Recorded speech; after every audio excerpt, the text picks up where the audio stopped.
Xi'an Kannada ವೀಕ್ಷಕರೇ ನಮಸ್ಕಾರ. ನಾನು ಶಶಿರೇಖಾ. ಧರ್ಮಸ್ಥಳ ಗ್ರಾಮೀಣ ಅಭಿವೃದ್ಧಿ ಸಂಘ, ಬ್ಯಾಂಕಲ್ಲ ಅದು ಸಂಘ,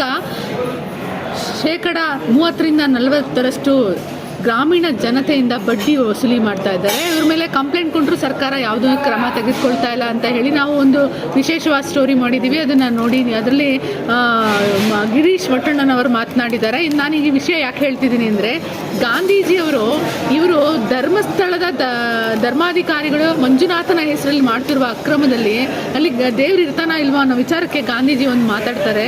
ಏನಂದರೆ ಅವ್ರು ಕಾಶಿಗೆ ಹೋಗಿರ್ತಾರೆ, ಕಾಶಿಯಲ್ಲಿರುವ ಅಕ್ರಮ, ಕೊಳಕು, ದಂಧೆ ಇವೆಲ್ಲ ನೋಡಿ ಅವ್ರು ಏನು ಹೇಳ್ತಾರೆ ಅಂದರೆ, ಯಾರಾದರೂ ದೇವರ ಅಪರಿಮಿತ ಕರುಣೆಯಲ್ಲಿ ಸಂಶಯವನ್ನು ಹೊಂದಿದ್ದರೆ ಆತನು ಈ ಪವಿತ್ರ ಸ್ಥಳಗಳನ್ನು ನೋಡಲಿ.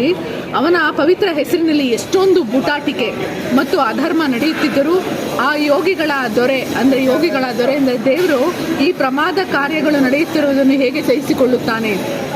ಅವನು ತುಂಬ ಹಿಂದೆ ಘೋಷಿಸಿದ್ದ, ಅಂದರೆ ಮನುಷ್ಯ ಏನನ್ನು ಬಿತ್ತುತ್ತಾನೆಯೋ ಅದರ ಫಸಲನ್ನು ಕಟಾವು ಮಾಡುತ್ತಾನೆ. ಕರ್ಮದ ಕಟ್ಟಳೆಯು ನಿಷ್ಠುರವಾದದ್ದು ಮತ್ತು ನುಣುಚಿಕೊಳ್ಳಲು ಅಸಾಧ್ಯವಾದದ್ದು. ಆದ್ದರಿಂದ ಅದರ ಮಧ್ಯದಲ್ಲಿ ಪ್ರವೇಶಿಸಲು ದೇವರಿಗೆ ಅವಶ್ಯಕತೆ ಬೀಳುವುದಿಲ್ಲ. ಅವನು ಕಟ್ಟಳೆಯನ್ನು ರೂಪಿಸಿದ್ದಾನೆ ಮತ್ತು ಅದನ್ನು ಅಲ್ಲಿ ಬಿಟ್ಟು ನಿರ್ಗಮಿಸಿದ್ದಾನೆ.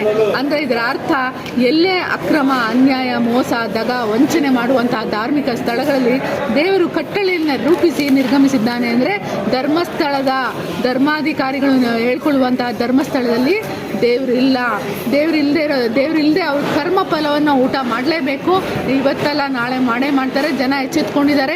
ಇಡೀ ಕರ್ನಾಟಕದಲ್ಲಿ ಅವರು ದಂಧೆ ನಡೆಸ್ತಾ ಇದ್ದಾರೆ. ಯಾವುದೇ ಒಂದು ಹಣಕಾಸಿನ ಮೈಕ್ರೋ ಫೈನಾನ್ಸಲ್ಲಿ ರಿಜಿಸ್ಟರ್ ಆಗದೆ ಜನರಿಗೆ 30-40% ಸಾಲ ಕೊಡ್ತಾ ಇದುವರೆಗೂ 5,000ಕ್ಕೂ ಹೆಚ್ಚು ಜನ ಆತ್ಮಹತ್ಯೆ ಮಾಡ್ಕೊಂಡಿದ್ದಾರೆ. ಇದಕ್ಕೆಲ್ಲ ಕಾರಣ ಯಾರು ಅಂದರೆ, ಇದೇ ನಮ್ಮ ರಾಜಕಾರಣಿಗಳು. ಆ ಪಕ್ಷ ಈ ಪಕ್ಷ ಅಂತ ಇಲ್ಲ, ಎಲ್ಲ ಪಕ್ಷದವರು ಹೊಲಸುಗೆಟ್ಟು ಹೋಗಿದ್ದಾರೆ.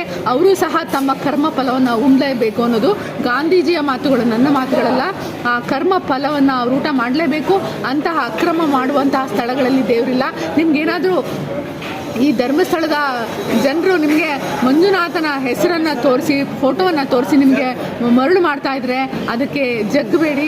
ಇವರ ಕರ್ಮಕಾಂಡವನ್ನು ಆಚೆ ಎಳೆಯೋಕ್ಕೆ ಎಲ್ಲ ಪ್ರಯತ್ನವನ್ನು ಮಾಡಿ.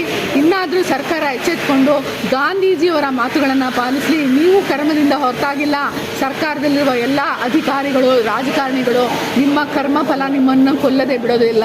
ಆದ್ದರಿಂದ ಕರ್ಮ ಫಲಕ್ಕೆ ಎದುರಿ ನೀವು ಜನರ ಸೇವೆಯ ಜನಾರ್ದನನ ಸೇವೆಯನ್ನು ಮಾತನ್ನು ನೀವು ಪಾಲಿಸಬೇಕು.